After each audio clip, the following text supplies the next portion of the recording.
Jawa Barat, sekitaran tahun 2010. Malam itu hawa di rumahku terasa sangat dingin sekali. Ditambah gerimis rintik-rintik air hujan yang membuat malam ini tak seperti malam biasanya.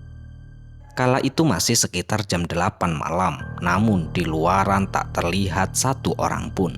Biasanya masih terlihat para warga untuk bersantai, entah itu nongkrong di pos ronda ataupun hanya sekedar nongkrong di depan teras rumah bersama keluarganya. Akan tetapi, malam ini terasa sepi dan sunyi. Tiba-tiba saja, aku mendengarkan ketukan pintu kamarku diketuk oleh seseorang dengan ketukan yang sangat cepat dan kuat. Aku pun merasa sedikit takut. Tentu malam ini aku di rumah hanya bersama ibu, dan ibu pun biasanya jam segini sudah terlelap dalam tidurnya. "Siapa ya?" ucapku. Aku pun memanggil berkali-kali. Karena tak kunjung ada jawaban, akhirnya aku pun melangkahkan kaki untuk membuka pintu. Setelah pintu terbuka, ternyata terlihat seseorang perempuan yang berdiri membelakangi pintu kamarku, dan tubuh wanita itu pun ditutupi kain putih dari ujung kepala sampai ujung kaki. Jantungku pun berdetak sangat kencang secara tiba-tiba. Setelah wanita itu menoleh ke arahku, ternyata wanita itu adalah ibu. Ibu, ngagetin aja sih, Bu. Kamu loh, kalau udah di kamar nggak ada suaranya. Kamu itu lagi ngapain, Tondok? "Bapakmu kemana? Hujan-hujan begini kok belum pulang?"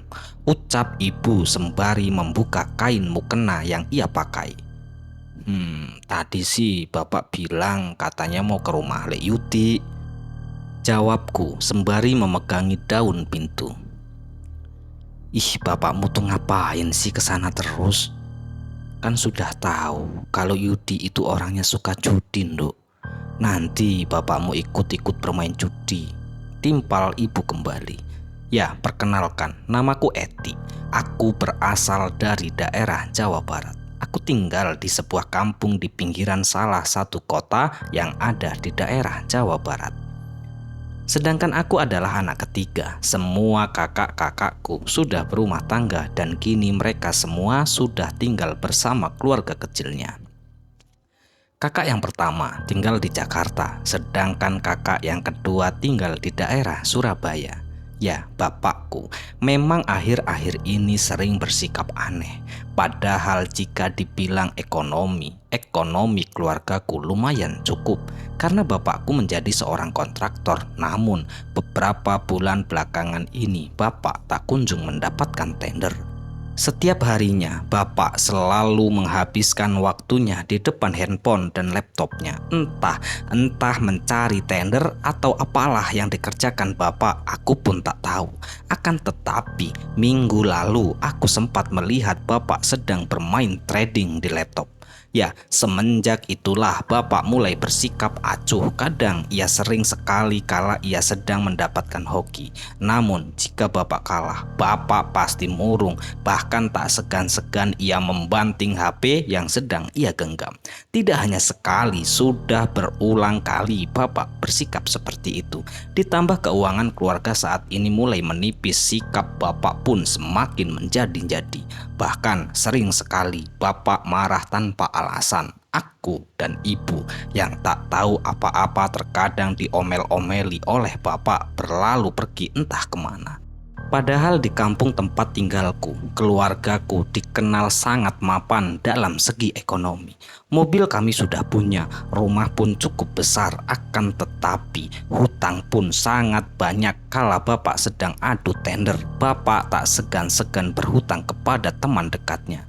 Para warga tak tahu betapa rumitnya keluargaku saat ini. Bapak yang setiap hari mulai bersikap aneh. Sering kali malam hari bapak selalu bermain di tempat Lek Yuti.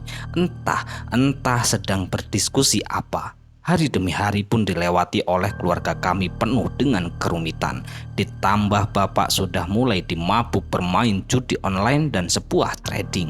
Kala itu aku melihat bapak sedang duduk di teras rumah. Tatapannya pun menatap tajam ke arah laptop. Sesekali bapak menghisap rokoknya secara dalam-dalam dan menyemburkan asap rokoknya mengepul ke atas. "Pak, bapak main apaan toh pak?" tanya ibu. "Udah diem bu, kamu cukup lihat saja. Kalau bapak menang, hasilnya juga bisa buat melunasi semua hutang bapak bu," jawab bapak sembari menatap ke arah laptop. "Bu, kamu ada simpenan uang nggak? 500.000 saja. Nanti bapak kembalikan," timpal bapak kembali. "Nggak punya pak."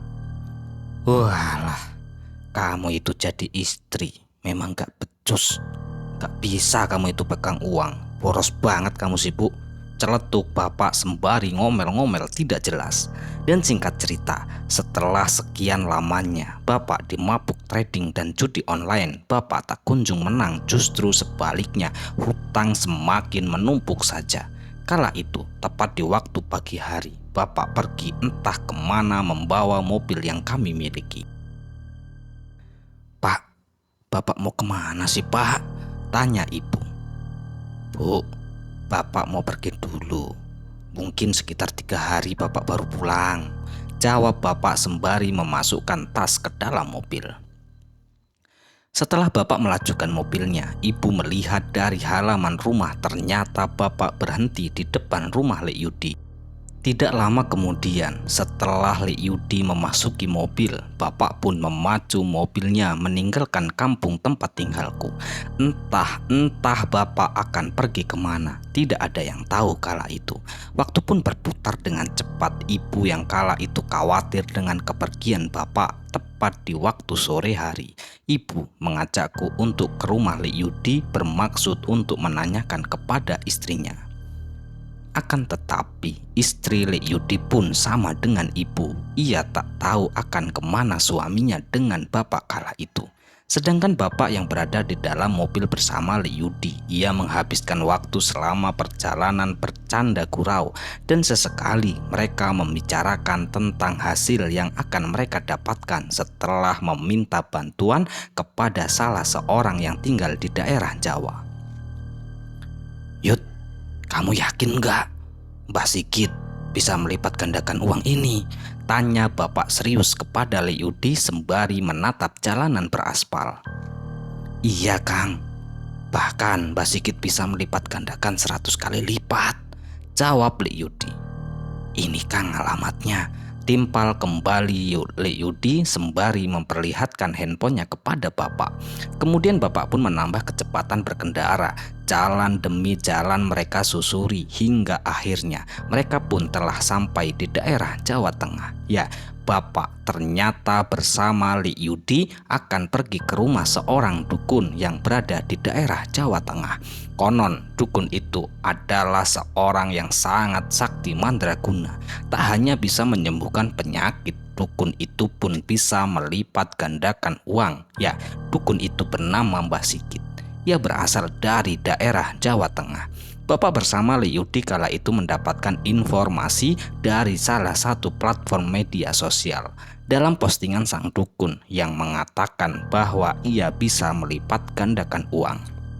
Disitulah bapak bersama Lek Yudi berhari-hari lamanya mereka berdua mencari cara untuk mencari uang yang akan mereka lipat gandakan.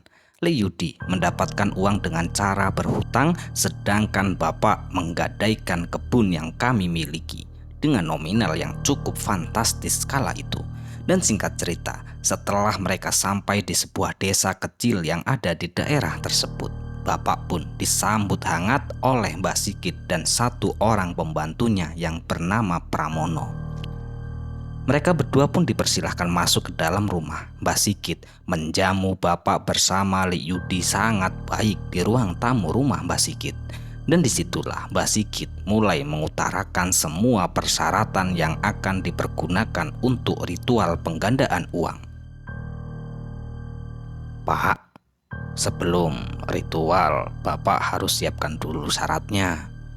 Bapak harus mencari ayam kampung 3 ekor, bunga 7 rupa, dan jajanan pasar sebanyak 7 macam ya Pak. Nanti semua ini akan dimasak lalu dibagikan ke warga sekitar, ucap Mbah Sigit. Iya Mbah, mencarinya di mana ya Mbah? Tanya bapak, sedangkan Lik Yudi hanya mengangguk-ngangguk kecil.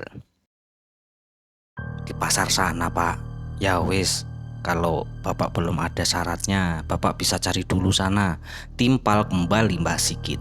Dan singkat cerita, bapak bersama Lik Yudi pun berangkat mencari persyaratan itu.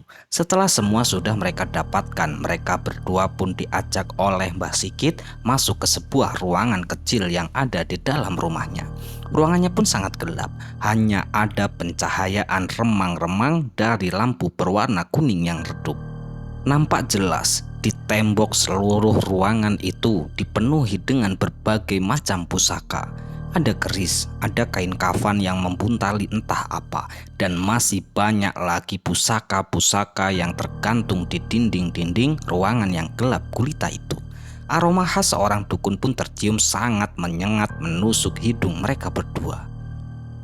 Sudah siap mengikuti ritualnya Pak? Tanya Mbah Sigit kepada bapak dan Lik Yudi. Sudah Mbah. Ya sudah, kalau sudah siap semuanya, selama ritual tidak boleh membuka mata sebelum aku perintahkan, dan ikuti saja semua apapun yang aku kerjakan. Dan letakkan uang yang akan dilipat gandakan di meja depanku ini, ucap kembali Mbah Sigit.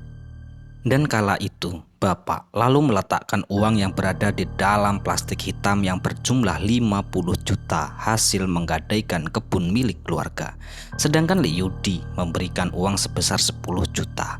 Kini mereka berdua diajak membacakan sebuah mantra sembari memejamkan mata. Mbah Sigit terlihat berkonsentrasi penuh melafalkan mantra-mantra, entah mantra apa yang diucapkan oleh Mbah Sigit kala itu. Hingga akhirnya ritual penggandaan uang pun telah usai. Kini mereka semua kembali duduk di ruang tamu rumah Mbah Sigit dan singkat cerita, setelah usai ritual, bapak bersama Lik Yudi pun berpamitan pulang kepada Mbah Sigit. Dan kala itu Mbah Sigit tidak mengatakan apa-apa. Hanya beliau itu mengatakan bahwa uang yang dilipat gandakan bisa diambil setelah 1 bulan yang akan datang. Disitulah Mbah Sigit menyampaikan kepada bapak dan Lik Yudi. Mereka berdua pun kembali memacu Kijang Innova menuju arah pulang. Kurang lebih 3 hari kepergian bapak, kini bapak kembali ke rumah dengan aura wajah berseri-seri sembari melangkahkan kaki masuk ke dalam rumah. Pak, bapak dari mana toh Pak? Tanya ibu. Bapak baru ke rumah Mbah Sigit Bu. Bentar lagi kita akan kembali kaya Bu, jawab bapak. Ibu kala itu sontak terkejut mendengar pernyataan dari bapak. Emang ngapain di sana lo Pak? Udah gak perlu tahu kamu. Yang penting sebentar lagi kita akan memiliki uang yang banyak, bisa untuk melunasi semua hutang-hutang kita Bu, jawab bapak dengan wajah berseri-seri. Ya, disinilah awal mula kehancuran ekonomi keluarga kami. Awalnya bapak belum merasa ada keanehan sama sekali. Hari demi hari kami lewati, namun bapak tak kunjung berubah. Setiap harinya masih saja bermain trading dan judi online. Padahal bapak tak pernah menang, akan tetapi bapak tak ada jerahnya sama sekali. Sedangkan di setiap malam bapak bersama Lik Yudi selalu berdiskusi tentang penggandaan uang itu. Mereka berdua sudah tidak sabar mendapatkan uang yang mereka lipat gandakan. Tepat di hari ke-7, Mbah Sigit kala itu memberitahu kepada bapak dan Lik Yudi bahwa uang yang telah dilipat gandakan telah memasuki 30%, namun belum bisa diambil sebelum 30 hari. Mbah Sigit hanya mengirimkan foto berupa lembaran uang ratusan ribu. Kala itu mereka berdua pun sangat senang kabar baik telah mereka terima. Hari demi hari pun telah berlalu. Tepat di hari ke-28, bapak bersama Lik Yudi mencoba menelpon Mbah Sigit dengan tujuan menanyakan perkembangan pelipat gandaan uang tersebut. Akan tetapi berkali-kali mereka telepon, nomor Mbah Sigit tak kunjung aktif. Disinilah bapak mulai panik, bingung, campur aduk tak karo-karuan. Mereka tak henti-hentinya menelpon, namun tak kunjung ada jawaban. Yud, gimana ini Yud? Nomor Mbak Sigit gak aktif lagi Yud, tanya bapak panik kepada Lek Yudi. Waduh, gimana yo Kang? Uang aku dapat dari pinjem lagi. Jangan-jangan kita kena tipu Kang, jawab Lek Yudi. Ya, bapak kala itu benar-benar panik. Ia merasa kini ia telah kena tipu. Dasar dukun asu memang Sigit, ucap bapak dengan nada emosi. Dan singkat cerita, karena mereka tak kunjung mendapatkan penjelasan dari Mbah Sigit, mereka pun langsung bergegas menuju ke rumah Mbah Sigit kembali.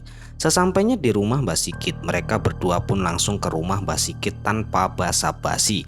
Pintu rumah Mbah Sigit pun diketuk berkali-kali, akan tetapi tak ada jawaban sama sekali.